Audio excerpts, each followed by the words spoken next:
Então, se você é novo com a gente hoje, meu nome é André, sou pastor da igreja e é um privilégio ter cada um de vocês nessa noite. Que bom que você veio, encarou o frio e saiu de casa para estar aqui com a gente, estar aqui principalmente com Deus, na presença de Deus e na presença um dos outros. Nós vamos hoje fazer uma pregação um pouco diferente. Hoje eu vou precisar da ajuda de vocês vão me ajudar a pregar, tá legal? Vocês estão prontos para me ajudar a pregar? Vocês tomaram café da tarde, tomaram um cafezinho, estão com a cafeína fluindo aí, estão acordados?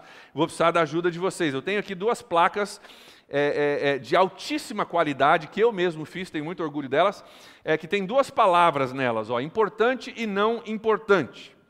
Hoje nós vamos falar sobre a diferença entre aquilo que é importante e aquilo que não importa. E quando eu levantar uma placa, independentemente de qual seja, eu vou precisar que você fale, todos vocês falem em voz alta a palavra que eu levantar quando eu levantar a placa, ok? Vocês vão me ajudar a pregar dessa forma. Vamos fazer um teste? Estão prontos? Vamos lá. Legal, vocês estão acordados. Muito bem, nós estamos no capítulo 5 de João, do Evangelho de João. E o capítulo 5 ele começa com uma história de um homem com 38 anos, que era paralítico. Paralítico. Não sabemos se ele tinha 38 anos e a vida toda foi paralítico, ou se há 38 anos ele estava paralítico. Mas o ponto é que por 38 anos esse homem não andava. E é o comecinho do capítulo 5 do Evangelho de João, que é o livro que nós estamos estudando. E o começo do capítulo conta a história da cura desse homem. Milagre assim, daqueles milagres, sobrenatural. O cara não caminhava, 38 anos, Jesus vai lá, cura ele, agora o cara está caminhando. Agora, pergunta para você, cura de um paralítico há 38 anos, importante ou não importante? Importante, não é coisa que se vê todo dia, para a vida desse cara, principalmente, super importante. Agora, os primeiros 9 versículos contam a história dessa cura. Nós não vamos olhar a história da cura hoje. Nós vamos guardar esses versículos para daqui 2 semanas. O pastor Vargas pediu encarecidamente que ele pudesse pregar a respeito dessa cura. Então nós vamos segurar. Daqui 2 semanas nós vamos ver a história da cura. Mas eu quero olhar contigo hoje a continuação da história, porque tem um grupo que depois que Jesus cura esse homem, não acha que o que ele fez foi importante. Tem um grupo que, ao olhar o que aconteceu, não julga importante a cura desse homem. Eu quero olhar essa história desse grupo e nós vamos ver por que eles acharam que essa cura não foi tão importante. Vamos ler a partir do versículo 9 do capítulo 5 de João. Se você tem uma Bíblia, você pode ler comigo, se não vai aparecer aqui no telão, você pode acompanhar comigo. Diz assim: imediatamente o homem ficou curado, pegou a maca e começou a andar. Isso aconteceu num sábado e por essa razão os judeus disseram ao homem que havia sido curado: hoje é sábado, não é permitido a você carregar a maca. Mas ele respondeu: o homem que me curou disse, pegue a sua maca e ande. Então lhe perguntaram: quem é esse homem que mandou você pegar a maca e andar? O homem que fora curado não tinha ideia de quem ele era, pois Jesus havia desaparecido no meio da multidão. Por enquanto, só até aqui. Então, o homem milagrosamente curado depois de 38 anos paralítico. Esse é o começo do versículo 9. Ele foi curado, milagre, restauração de saúde, de vida, de inserção na sociedade, sonhos que talvez tinham sido abandonados agora voltam a ser sonhados. Mas a segunda metade do versículo 9 diz uma coisa interessante. Mas, olha lá a segunda metade do 9, mas isso aconteceu num sábado.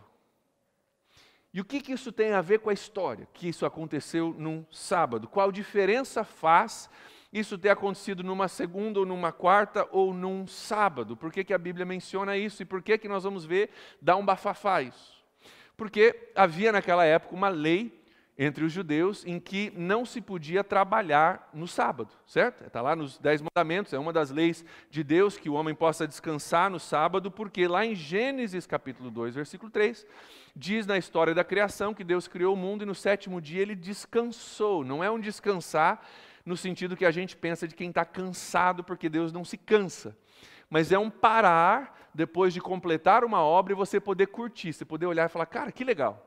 né? Você poder curtir aquilo que você fez. É isso que Deus fez lá em Gênesis capítulo 2 e criou-se então essa lei de que o homem também deveria fazer a mesma coisa. A exemplo de Deus, o homem deveria parar uma vez por semana, no sábado, naquela época, no 7º dia, parar e descansar como Deus havia feito. Na realidade, o sábado era desenhado aqui como um tempo de descanso para o homem, um presente de Deus para o homem. Um descanso para o homem, um momento de estar em família, um momento de louvar a Deus, um momento, sabe do que fazer? O sábado tinha muito mais a ver com você não trabalhar, crendo que enquanto você descansa, Deus trabalha por você. O sábado tinha muito mais a ver com você semanalmente crer que eu não preciso me matar, eu não preciso me preocupar, não preciso estar preocupado trabalhando o tempo todo, porque eu posso descansar, porque antes de eu cuidar de mim mesmo, tem um Deus que cuida de mim. E eu posso tirar tempo para dormir, para descansar, para estar em família, para adorar a Deus, crendo que Deus vai continuar provendo enquanto eu descanso. Então o sábado era um presente de Deus para o homem. Presente de Deus para o homem. Mas com o passar do tempo, os líderes religiosos pegam esse presente que Deus deu para o homem do descanso e transformam esse presente numa regra pesada e trabalhosa. Aquilo que era para beneficiar o homem agora se torna uma coisa complicada para o homem. Eles literalmente invertem o negócio que Deus desenhou. Um mandamento simples, pare uma vez por semana, descanse, foi transformado numa longa lista de proibições. Só para você ter uma ideia, os judeus, depois dessa lei ter sido dada por Deus, os judeus criaram 39 categorias de coisas que não podia se fazer no sábado. Não é 39 coisas que não se podia fazer, 39 categorias de coisas que não se pode fazer no sábado. E era uma lista muito grande e a cobrança era alta. No meio de igreja, no meio religioso, a gente tem um nome para isso. E é o tema do nosso estudo nessa noite, porque é o que Jesus encara aqui. A gente chama isso de legalismo. Legalismo, que vem da lei. É um foco exacerbado na lei. E são tantas leis que a gente se perde no meio das leis e desconfigura completamente aquilo que Deus intencionou por causa das leis que a gente cria. Primeira pista de que um ambiente, ou uma pessoa, ou uma igreja é legalista, é você ver que se fala mais do que não se pode fazer do que se pode fazer. Já viu isso? Você chega num ambiente e a preocupação é comunicar o que não pode, e não se fala tanto daquilo que pode. E se você não tem costume ou não sabe muito a respeito da palavra de Deus, do povo de Deus, do desenho de Deus, saiba disso. Tem muito mais que pode do que aquilo que não pode. E o que não pode é para o nosso próprio bem, nós vamos ver isso. Mas o legalismo ele foca demais nessas leis e se torna uma coisa pesarosa para todo mundo. Entre essas 39 categorias que os judeus tinham do que não se podia fazer, só para você ter uma ideia, não podia no sábado escrever. Escrever era proibido, muito trabalho. Você está trabalhando, não pode escrever, está criando alguma coisa, e por estar criando alguma coisa era proibido. Mas se você escreveu, não apague, porque apagar também era pecado, não podia apagar. Não podia cozinhar, não podia nem dar nós. O pessoal dos exploradores do rei, né, a galera das amarras aí, no sábado não ia dar certo, porque não pode dar nó no sábado. Eu imagino que eles não amarravam as sandálias para caminhar. Honestamente, eu não sei como era, mas não podia dar nó. Então, deve ser que andavam descalços no sábado e nem podia andar muita coisa. Tinha até uma regra de quantos passos você podia dar caminhando. Tinha uma outra proibição também. Não podia nem pentear no sábado. Para mim não seria muito problema, né? Dessa forma, assim, para mim, todo dia é sábado, né? Uma bênção. Não podia nem pentear. Mas veja só a ironia do que está acontecendo nesse texto. Deus dá uma lei simples que visa ser um benefício para o homem, um benefício para aqueles que são seus, e o legalismo pega essa lei e transforma esse presente num fardo pesado e trabalhoso. Aquilo que Deus quis fazer, que era para beneficiar o homem, agora se torna um peso para o homem.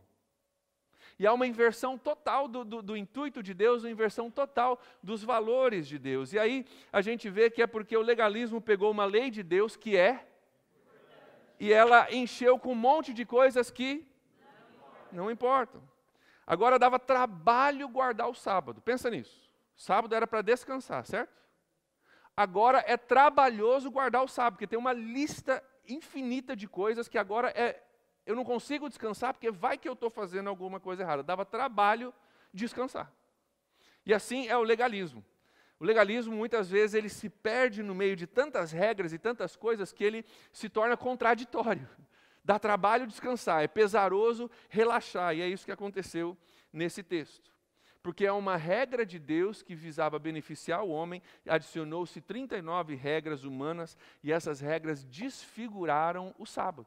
Desfiguraram aquilo que Deus intencionou para acontecer. Versículo 10 diz que o seguinte, que por essa razão, porque a cura aconteceu num sábado, os judeus disseram ao homem que havia sido curado, hoje é sábado, não é permitido você carregar sua maca. Veja bem, esse homem foi carregado pela sua maca por 38 anos. Agora o homem que havia sido carregado pela maca está carregando a maca dele. Isso é importante ou não importa? Importante. A preocupação deles, dos líderes religiosos, não pode. É contra as regras carregar a maca hoje. Você está quebrando as regras, não pode fazer isso. Inclusive, tinha uma regra mais específica que dizia que se você no sábado carregasse um objeto de um lugar público, que é onde ele estava, no tanque de Betesda, para um lugar privado, onde ele estava indo, na casa dele, você era suscetível a apedrejamento. Carregar um objeto de um lugar público para um lugar privado, você deveria ser apedrejado. Regras, regras e mais regras e punições severas em cima das regras. Isso é legalismo. A gente perde a vida e a alegria e o senso das coisas de Deus por causa de regras e a gente acaba ficando meio cego às coisas boas de Deus por causa de regras. Então os judeus disseram para ele, você não pode carregar sua maca, rapaz, para com isso. Mas olha a resposta dele no versículo 11, ele respondeu, o homem que me curou disse, pega a sua maca e ande.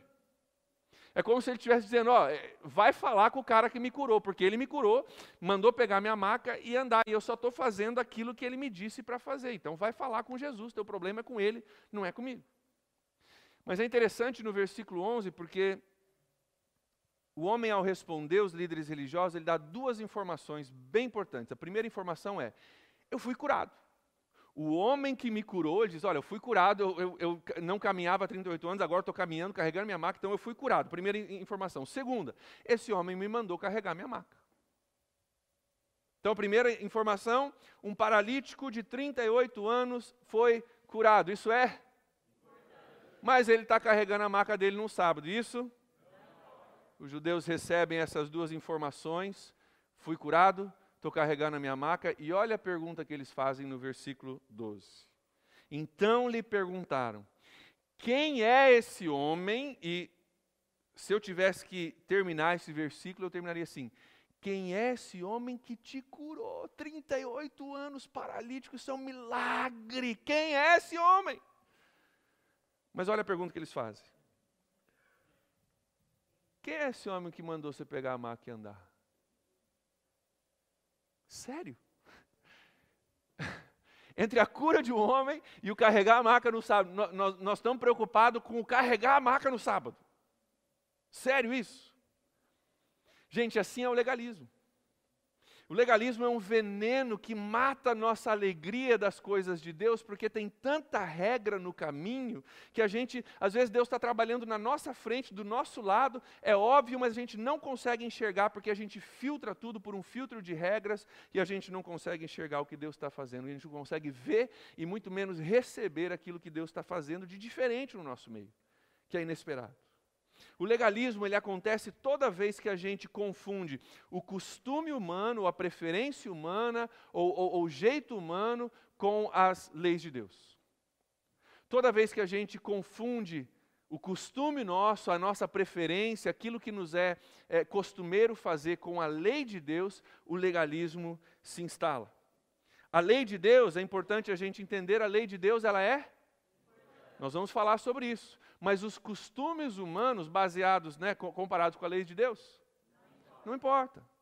Esse é um assunto que é muito sério para nós como igreja, porque muitos legalistas se dão bem dentro de igreja. Sabe por quê? Porque existe uma lei de Deus, nós vamos falar sobre isso daqui a pouco, e é importante essa lei de Deus. E esses legalistas, eles estudam muito essa lei, e os legalistas se tornam muito argumentativos, eles se tornam barulhentos, eles se tornam taxativos, e muitas vezes eles estudam muito, dão de 10-0 na gente na Bíblia, eles crescem dentro das igrejas, e muitas vezes eles ocupam posições de ensino dentro da igreja. Porque na hora de argumentar, o cara tem base, na hora de argumentar, o cara é taxativo, o cara é forte, o cara não dá moleza, e a gente meio que recua, e daqui a pouco esses homens e mulheres estão em liderança, estão em ensino dentro da igreja. Se você cresceu debaixo do legalismo, você sabe exatamente do que eu estou falando. Se você foi ensinado nas coisas de Deus debaixo do legalismo, você sabe que o nosso comportamento ele não flui naturalmente de um coração que foi transformado por Jesus. Nosso comportamento ele surge, ele flui de medo e de cobrança. Não é verdade? Ó, faz assim, faz assado, aqui não pode, não é assim, pai, se você fizer, Deus vai tal. E é uma lei, uma rigidez que gera sim um comportamento, mas não é um comportamento que brota daqui. É um comportamento que brota de pressões externas. Quando uma pessoa sai de um ambiente legalista para um não legalista, é muito interessante o que acontece. Muitas vezes ela fica perdida. Ela sai de um ambiente legalista para um não legalista, ela não sabe como caminhar. Sabe por quê? Porque a vida toda ela não caminhou, ela foi empurrada. Foi empurrada, agora você vem para cá, agora vira para cá. Vai mais rápido, vem para cá. Ela foi sempre empurrada, direcionada e ditada o que ela deveria fazer. E ela fez, ela caminhou, mas nunca por vontade própria, nunca por incentivo próprio, nunca por iniciativa própria, sempre por cobrança e iniciativa dos outros. E muitas vezes essa pessoa chega num ambiente não legalista, ela fica parada. O que eu faço agora? Eu estou na igreja há 20 anos, mas eu nunca aprendi a caminhar sempre tinha alguém me empurrando. E quando não tem alguém me empurrando, eu não sei como agir, eu não sei como caminhar, eu nunca tive que fazer isso antes. Talvez essa ilustração descreva alguns de vocês aqui. Talvez você caminhou muito tempo empurrado, e agora que não tem ninguém empurrando, você está tendo que decidir, vou caminhar, não vou caminhar, como que eu caminho, de onde que vem a minha motivação, se não tem alguém me empurrando e me forçando, como que eu faço isso? Você está tendo que aprender talvez a caminhar por si própria. Honestamente, algumas pessoas quando saem do ambiente legalista para um não legalista, elas descobrem o seguinte, que nunca houve transformação interior. Que elas estavam no ambiente, elas faziam as coisas porque mandavam fazer, falavam certas coisas porque ensinaram elas a falar, mas nunca mudou aqui dentro. Elas saem daquele ambiente, chegam num ambiente que não tem cobrança, elas ficam assim, agora que eu estou descobrindo que eu caminhei um monte, mas nunca fui eu caminhando, era alguém me empurrando e alguém me forçando. E agora eu descubro que aqui dentro não tem o que eu pensava que tinha. Porque eu nunca fui transformado, eu só fui empurrado. Outras pessoas saem de um ambiente legalista para um não legalista e descobrem um cristianismo prazeroso e leve. Um cristianismo onde eu participo sim, eu busco comunhão sim, eu oro sim, eu estou em comunhão com os meus irmãos, mas não porque alguém está me forçando ou me cobrando, mas porque eu quero. Porque é importante para mim, porque isso é bom para a minha vida, isso me faz bem e eu busco isso da minha própria vontade, da minha própria intenção, porque o meu interior foi mudado, eu quero essas coisas para a minha vida. Talvez tenha alguns entre vocês pensando, eu espero que sejam muitos de vocês nessa categoria. Talvez você esteja pensando, pastor, não sei do que o senhor está falando, esse negócio de legalismo, cara, não sei. É uma categoria nova que eu não tinha, nunca me senti empurrado, sempre participei porque eu amo Deus, eu estou crescendo em Deus, as coisas estão fluindo e eu estou devagarzinho estou aprendendo. Se você está nessa categoria, graças a Deus por você. Tá? E agradeça a Deus por isso, porque não é o comum. O comum no meio religioso é exatamente esse legalismo que acaba se instalando no nosso meio sem a gente perceber. É o lugar onde a gente mistura as leis de Deus com as regras dos homens e a gente gera um legalismo muito grande. Quer ver alguns exemplos? Antigamente nas igrejas, se você é mais antigo de igreja, talvez você se lembre disso. Antigamente nas igrejas começaram a trazer aquele instrumento que está no canto ali, aquele preto brilhoso, para dentro da igreja. E quando trouxeram, foi um problema. Porque a bateria era um negócio que não se usava na igreja, a gente não tinha costume disso. A gente não gostava disso e a gente igualou o nosso costume com a lei de Deus e deu bafafá dentro das igrejas por causa de bateria. Hoje, praticamente ninguém mais pensa a respeito disso, mas deu muito problema. Quer ver algumas regras que a gente tem hoje, que eu acho um pouco legalistas? De vez em quando tem gente que vem para mim e fala, pastor, antigamente de onde eu vim a gente não podia visitar outras igrejas, não. Sair daqui para ir lá para uma conferência, para um curso. O meu colega de trabalho me convidou, tinha um culto especial, um cara de fora, e eu queria ir lá visitar, e o pastor falava que não podia, tinha que ficar aqui, não pode ir para outra igreja. E a minha pergunta é, de onde que vem isso? Quem disse que é assim? Da onde vem isso? Regras humanas que se misturam com lei de Deus. Não pode servir se não for membro. Quem falou? Se a tua organização é organizada desse jeito, ok, mas isso é regra humana, não é regra de Deus. Em alguns casos, o legalismo ele chega a se tornar antibíblico. Quer ver alguns exemplos? Vou falar 2 exemplos, um da nossa igreja do meio evangélico, outro do não meio evangélico, para a gente, brincadeira, tá? Para a gente ofender todo mundo igualmente. Estou brincando, tá? Não é essa a intenção, mas para você ver como isso está no nosso meio. Existem igrejas hoje onde o cara não pode usar uma barba, não pode usar barba. E aí a minha dúvida é assim, o que a gente faz com os caras barbudos lá da Bíblia? Já viu aquele salmo? Quão bom e quão agradável é que os irmãos vivam em união, é como óleo que desce da barba de Arão. E aí, barba de Arão, o cara, o sacerdote lá, um dos primeiros sacerdotes. O que a gente faz com esses textos? Porque o nosso costume se mistura com a lei de Deus e a gente faz uma coisa que nem bíblica é. No meio católico hoje, o catolicismo é grande no nosso Brasil, existe também um exemplo que para mim é um exemplo disso. Líderes que não podem se casar, mas a igreja se baseia sobre um líder, que eles têm como Pedro, o líder original, que era casado. Eu achei alguns outros exemplos bem esdrúxulos que eu quero compartilhar contigo, só para você ver o nível que a gente consegue chegar com essas coisas, só para você ver um pouco do que o ser humano é capaz de fazer. Se você for para o Mar da Galileia hoje, lá naquele lugar onde Jesus multiplicou os pães e os peixes e alimentou 5.000 pessoas, lembra da história? 5.000 pessoas, mais mulheres e crianças, talvez tinha umas 15.000 pessoas, e Jesus pega os pãezinhos e os peixes, ele fala, senta todo mundo no chão, é um gramadão assim, uma colina, dando para o Mar da Galileia, de lá você enxerga, senta todo mundo no gramado aí e vamos distribuir pão e peixe, nós vamos almoçar aqui juntos. Sabe o que eu chamo isso? Piquenique. Senta no gramado e nós vamos ter uma refeição junto. Mas se você for para Israel para visitar esse local, na entrada desse local vai ter uma placa que diz literalmente, proibido fazer piquenique. Não pode. Aí eu entro em parafuso, que eu penso, espera aí, mas não foi aqui que Jesus fez um piquenique, não é isso que a gente está celebrando, essa multiplicação, e o pessoal sentou aqui, comeu e se alegrou, e sobraram cestos, mas agora tem uma regra que diz que não pode fazer isso aqui. Se torna assim, totalmente fora da casinha, são regras que nem fazem sentido. Um outro exemplo, difícil de acreditar, mas é verdade. Em Israel, hoje ainda, os judeus ortodoxos, eles ainda guardam essas 39 categorias do que não se pode fazer no sábado.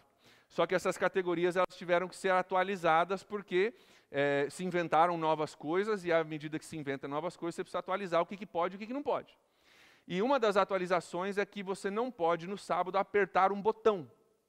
Porque ao apertar o botão, você inicia uma coisa, você liga um instrumento, você faz com que um objeto, um instrumento, uma máquina comece a trabalhar. Então é trabalho apertar o botão, você não pode apertar o botão num sábado, é proibido. Aí tem um problema muito grande, que é o seguinte, como é que você faz para chegar no teu quarto de hotel, no 25º andar, num sábado, se você tem que apertar o botão para o elevador subir? Como é que fica? Você mora num apartamento, está no 6º andar, você vai subir a escada, mas caminhar demais também é contra o sábado, e apertar o botão é contra o sábado. Como é que você fica nessa história? Sabe o que eles fizeram? Eles inventaram o elevador do sábado. De verdade, tem uma foto aqui, o pessoal vai pôr no telão para você ver. Olha só, é a chavinha ali, ó, tá vendo? Lá em cima, sabat. Sabat é em inglês, sábado, né? Em inglês. E eles viram uma chavinha no sábado para o on. E sabe o que acontece com o elevador? O elevador que tiver a chavinha virada, no sábado ele para em todos os andares, para você não ter que apertar um botão. Então você chega no saguão do hotel, você chega no 1º andar, você entra no elevador, você está no 25º andar, mas você não precisa apertar botão, porque ele vai subindo até chegar no andar, vai parar em todos os andares. Detalhe, 25º andar. né?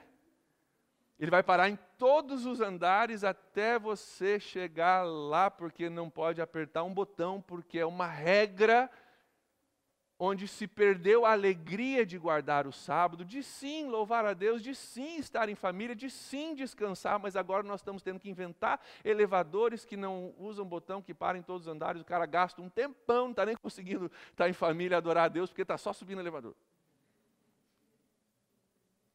Você acha que isso é ruim? Fica pior ainda, quer ver? Você entra nesse elevador de sábado com um monte de judeu ortodoxo, ninguém pode apertar o botão, vai ter que esperar 24 andares para chegar no seu. Mas se um gentio, não judeu, entrar no elevador, você pode pedir para ele apertar o 25 para você. Porque ele não está debaixo da lei. Para você é pecado, mas para ele não é pecado você pedir para ele fazer no teu lugar. Então você gruda num gentil e fala, vem cá, mano, aperta o 25 para mim para poder fazer o negócio fluir. Mas vocês estão vendo como chega a ser ridículo o negócio? E o que o legalismo faz, gente, é exatamente isso. Ele faz com que a gente se perca no meio das leis, e com as leis a gente perde a alegria de viver, a gente perde a alegria de pertencer a Deus, a gente passa a descaracterizar aquilo que Deus intencionou e se torna uma vida só cheia de regras, só cheia de podes e não podes, e isso acaba desfazendo o intuito de Deus para as nossas vidas. Agora, a gente tem que ter um equilíbrio aqui, porque às vezes a gente fala de legalismo e a pessoa entende, então, pastor, show, então, para lutar contra o legalismo tem que não ter regras, é isso? Então, regras são ruins, não ter regras é bom, e o intuito de Deus é que valha tudo, que não tenha mais regras. É isso que a gente está dizendo? Não. A palavra de Deus, as leis de Deus são importantes. Salmo capítulo 19, versículos de 7 a 11, diz o seguinte, quero ler, acompanhem comigo aqui no telão, diz assim, a lei do Senhor é perfeita, e ela revigora a alma. Os testemunhos do Senhor são dignos de confiança e tornam sábios os inexperientes. Os preceitos do Senhor são justos e dão alegria ao coração. Os mandamentos do Senhor são límpidos e trazem luz aos olhos. O temor do Senhor é puro e dura para sempre. As ordenanças do Senhor são verdadeiras e todas elas são justas. Versículo 10. São mais desejáveis do que o ouro, do que muito ouro puro. São mais doces que o mel, do que as gotas do favo. Por elas o teu servo é advertido e há grande recompensa em obedecer-lhes. A lei de Deus é boa, ela é importante, ela é para o nosso bem, ela torna aquele que não tem experiência, num homem, numa mulher, sábia por causa da lei de Deus. Se você for estudar as leis de Deus no Antigo Testamento, é muito interessante porque as leis cerimoniais, que eram a grande maioria das leis, elas tinham muito a ver com a saúde e higiene pessoal. Muito delas tinham alguns podes e não podes que, na realidade, não se entendia naquela época sobre bactérias, sobre vírus, sobre infecções, e muitas das leis, na realidade, eram para preservar a vida e a saúde do povo de Deus, e é comprovado que o povo de Deus vivia mais e vivia melhor por causa das leis. Estão entendendo o coração de Deus? Deus faz leis? Faz. Tem leis que são importantes? São. Qual é o intuito de Deus em criar as leis? Nos cobrar? Não, nos abençoar. E é uma perspectiva diferente a respeito das leis. A gente se perde nesse negócio. Tem até, é engraçado citar, mas é uma ilustração boa. Tem até uma receita de pão que Deus dá no Antigo Testamento. Ezequiel 4:9, depois você vê. Receita de pão.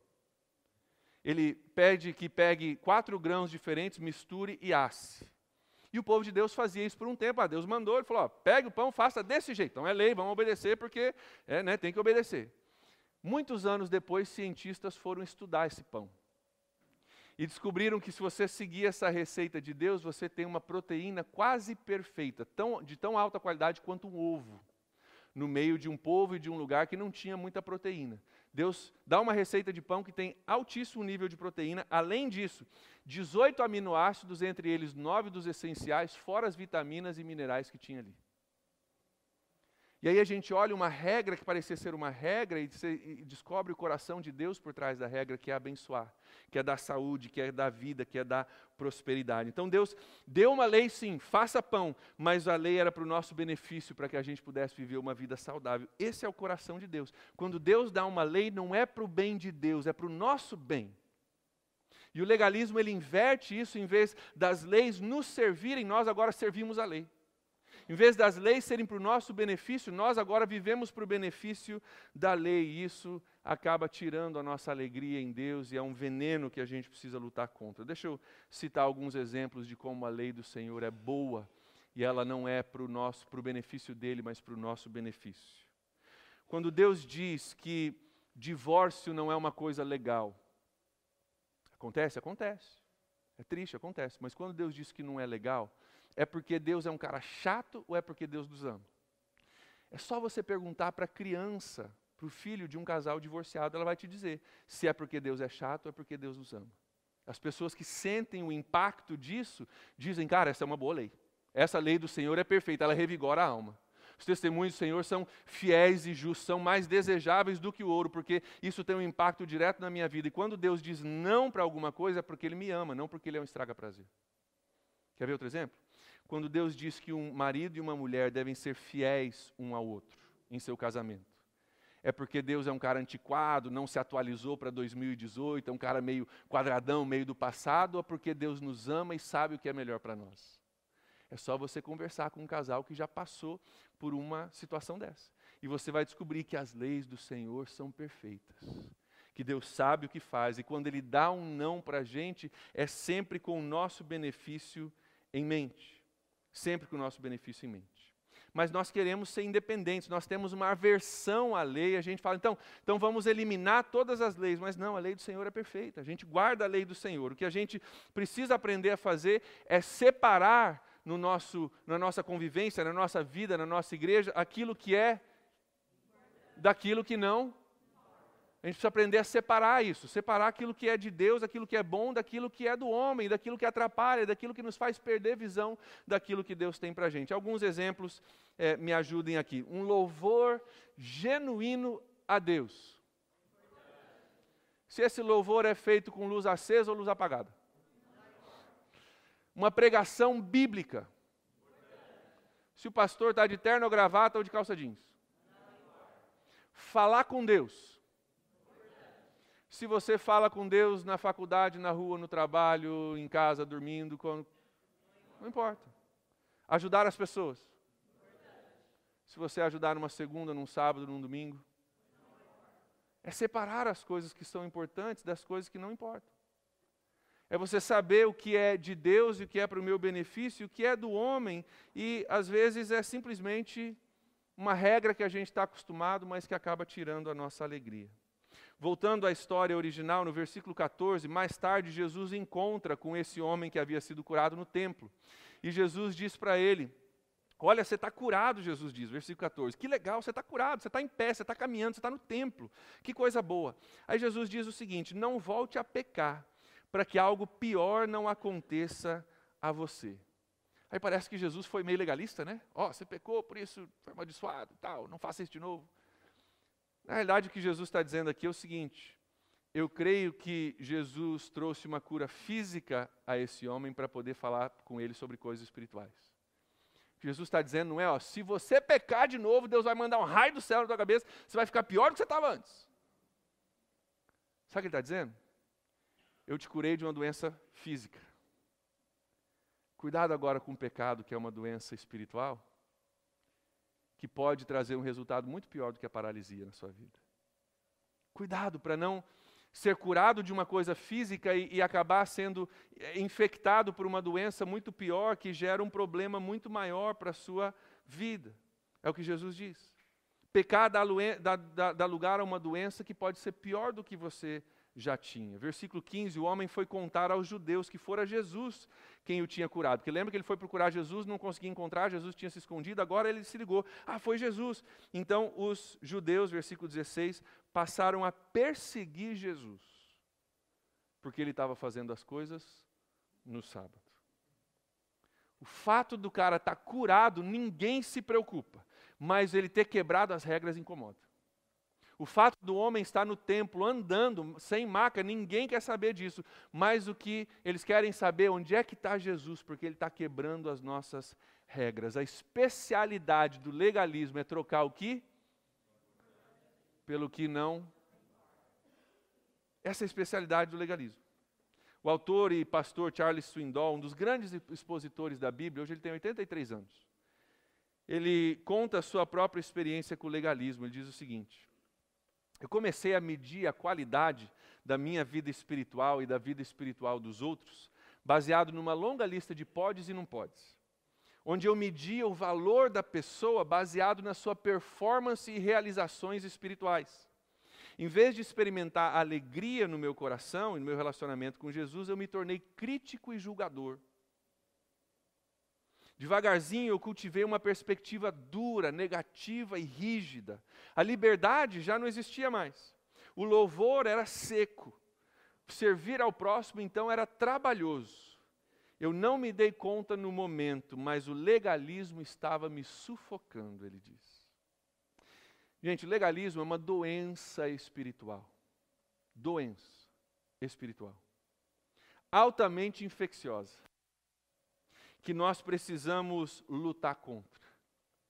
E eu preciso da sua ajuda, sabe por quê? Essa luta contra essas coisas depende de todos nós, depende de mim e de você. Depende de todos nós, porque ou nós vamos passar essa doença para outras pessoas, ou nós vamos deixar de passar, ou nós vamos ensinar outro caminho. Ou nós vamos deixar que isso continue no nosso meio e venha infeccionar outras pessoas, ou que isso pare com a gente. Eu preciso da sua ajuda. Para lutar contra o legalismo na igreja. Eu dou graças a Deus que ao pregar isso, porque é isso que acontece no texto, nós estamos estudando o texto, ao pregar isso, eu prego para uma igreja onde eu acho que isso, se acontece, acontece muito pouco. Não é uma das marcas da nossa igreja. Glória a Deus por isso. E que continue assim. Mas o legalismo na igreja, ele transforma um grupo de pessoas imperfeitas em pessoas que têm que ser perfeitas, em vez de um grupo que está simplesmente buscando aquele que é perfeito, Jesus, e nos tornando mais parecido com ele cada dia. Não, agora tem que ser todo mundo perfeito, porque aqui é lei, se você sair fora do quadrado, a gente te pega. Tem muita gente hoje que odeia Jesus, mas na realidade não conhece Jesus. Tem muita gente hoje que, ao buscar Jesus, teve um encontro com religião. E decidiu, se isso é Jesus, eu não quero. E eles diriam para mim e para você hoje que eles odeiam Jesus, mas eles não conhecem Jesus. Eles odeiam religião. E nós temos falado aqui, já nesse estudo de João, vale a pena repetir, Jesus não veio para instituir uma religião, você sabia disso? Não veio. Jesus veio para salvar aquele que estava perdido. E aí, porque ele precisa se organizar algumas coisas, o homem foi organizando, e nesse organizar, a gente às vezes cria leis, e um monte de barreiras, e um monte de dificuldades, que às vezes a gente chama de religião, e tem muita gente com experiência com religião e pouca experiência com Jesus. Porque se conhecessem Jesus, amariam Jesus. Legalismo é uma das coisas, inclusive, que Jesus mais detestava, sabia disso? Ele briga, quando nós vamos ver outras brigas, ele curou um monte de gente no sábado. Não foi só esse cara, tem várias situações, 5 ou 6 se não me engano, que ele curou no sábado. Ele poderia ter esperado até domingo, ele poderia ter feito na sexta, mas ele cura no sábado, propositalmente, para quebrar algumas coisas e para falar sobre algo novo que ele estava fazendo. Nós precisamos lutar contra isso na igreja, nós precisamos lutar, pais, contra isso na sua casa. Pais, prestem muita atenção. Você quer ter certeza que o seu filho, um dia, quando ele tiver opção de não vir na igreja, que ele não vai vir, crie ele no meio legalista. E você vai ter certeza absoluta de que o seu filho, quando ele puder escolher, ele vai sair correndo, porque ele foi ensinado que Deus é um cara lá de cima, que, ó, cuidado, Deus está vendo, hein, cuidado. Tem até aquela musiquinha que a gente canta, que eu gostaria de abolir. Cuidado, o olhinho que vê, né? Cuidado, o pai lá do céu está olhando para você. Cuidado, o olhinho que vê. E a impressão que me passa, cara, Deus está me olhando a cada minuto, esperando eu errar para ele me cortar. E a gente institucionaliza um legalismo que gera mais uma preocupação com regras e perfeição e comportamento do que relacionamento com Jesus. E aí, porque a criança foi criada num ambiente de regras, quando ela tem a decisão de sair fora, ela sai fora. Vai conversar com filhos de pessoas que você sabe que são legalistas e ver se eles estão na igreja. A grande maioria não está, porque tem dificuldade com isso. Então, cuidado, pais, nas suas casas. Nós precisamos lutar contra o legalismo nas nossas próprias vidas. Precisamos lembrar que nós somos salvos pela graça, para fazermos boas obras, a Bíblia diz. Não somos salvos pelas boas obras para obtermos graça, que é o que se ensina muito por aí. Nós somos salvos pela graça para fazermos boas obras. Lembrando que a lei de Deus é importante, ela é perfeita, mas os costumes dos homens, quando se igualam à lei de Deus ou quando tentam sobrepujar a lei de Deus, gera problema. Gera problema. Para que esse veneno não venha sufocar a nossa vida, nossas famílias, a nossa igreja. Eu quero encerrar olhando a resposta de Jesus para esse grupo de legalistas no versículo 17. Ele numa frase, num versículo, ele inverte toda a situação, ele pega toda a preocupação deles e ele dá um norte, ele dá um rumo melhor para a preocupação deles. Olha o que ele diz no versículo 17. Jesus disse para eles em resposta a essa lista de não podes, diz assim: meu pai continua trabalhando até hoje e eu também estou trabalhando. Você quer me questionar por que eu estou fazendo isso? Porque meu pai está trabalhando e eu também estou trabalhando hoje no sábado. O que Jesus está querendo dizer aqui? Eu acho que é o seguinte. Ele volta lá para o começo da lei, em Gênesis capítulo 2, quando Deus criou a terra e estava perfeito. Deus falou, cara, não é só bom, é muito bom. E Deus descansou. E ele diz... Sabe o que aconteceu em Gênesis capítulo 3? O pecado entrou no mundo. E a Bíblia nos ensina que com o pecado entrou doença, morte, maldição, dificuldade, problemas.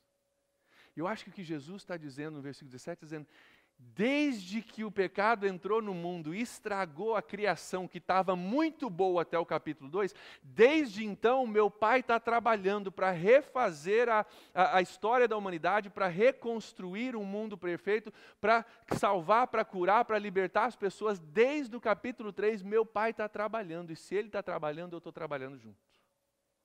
Eu creio que a resposta de Jesus para eles é o seguinte: eu vim hoje para livrar um homem de uma doença e convidar esse homem a se livrar do seu pecado. Vocês querem saber por que eu estou fazendo isso? Porque desde Gênesis capítulo 3, meu pai está lutando para libertar pessoas de doença e de pecado e da morte, e existe um plano que está sendo realizado através da minha pessoa para essa transformação, e por isso eu trabalho ainda hoje. Assim como o legalismo ele é infeccioso, existe uma coisa muito mais contagiante do que o legalismo. Sabe o que é? É a graça de Deus. Muito mais contagiante. O amor de Deus demonstrado nessa resposta de Jesus. Eu vim para curar esse cara porque desde lá do passado, eu e meu pai, nós estamos trabalhando num processo, em todo um plano para a libertação da humanidade. E esse pequeno milagre que eu fiz faz parte, é uma demonstração daquilo que eu e o pai estamos trabalhando para que aconteça. Para que as preferências do homem que não importam possam ser sobrepujadas pela lei de Deus, por aquilo que realmente é importante. Ele está dizendo que o que Deus vê mais importante do que a lei é a salvação do homem, a libertação do homem do pecado, da morte e da doença. Que nós possamos, eu e você, ser cheios da graça de Deus e, através dessa graça, alcançar outras pessoas. Um dos meus sonhos para a PIB é que nós sejamos conhecidos mais por aquilo que a gente pode fazer do que por aquilo que a gente não pode. Tem coisas que a gente não pode fazer porque Deus nos ama e Ele nos dá diretrizes. Mas tem muita coisa que a gente pode fazer. Muita diferença, muita vida abençoada em Deus, seguindo seus planos, seus propósitos que são bons. Que a gente seja mais conhecido como igreja, como corpo de Cristo, por aquilo que pode, por aquilo que é bom, do que aquilo que não pode. Afinal, nós somos evangélicos, não é verdade? E a palavra evangelho é a palavra boa notícia. Evangelho é boa notícia. Nós somos o povo da boa notícia. Que nós possamos realmente internalizar isso e viver como um povo de graça, povo salvo pela graça, crescendo pela graça, falando da graça e trazendo realmente, contagiando as pessoas ao nosso redor, para que elas possam ser libertas também, curadas, transformadas, restauradas através de nós, como aconteceu com Jesus aqui. A lei de Deus, ela é uma seta para apontar o caminho para a gente. Vai por aqui, ó. Por ali é perigoso, por ali você vai se machucar, por ali você vai machucar pessoas. O caminho bom é por aqui, é uma seta. O problema é que às vezes, em vez de a gente pegar essa seta e usar para direcionar, a gente vira a seta e começa a medir as pessoas. Vamos ver se está certo, não, errou, não, aqui, tá. Uma seta que era para direcionar se torna uma régua para medir pessoas. E quando isso acontece, a gente acaba gerando legalismo, gerando barreiras, não consegue mais nem enxergar a direção de Deus, porque a seta estava apontada para um lado e a gente agora está usando para sair medindo pessoas. Que sejamos nós diferentes, que sejamos nós um povo de graça, sejamos um povo... Tem seta sim, a seta é boa, ela é perfeita, ela é agradável, ela ajuda, ela vai te trazer sabedoria se você não tem experiência. A seta é maravilhosa, a direção de Deus é maravilhosa. Mas nós somos um povo alcançado pela graça, não vamos nos perder no meio de regras, não vamos nos perder no meio dos pódios e não pódios. Nós somos o povo do Evangelho, o povo da boa notícia, o povo da graça, o povo da salvação. Amém?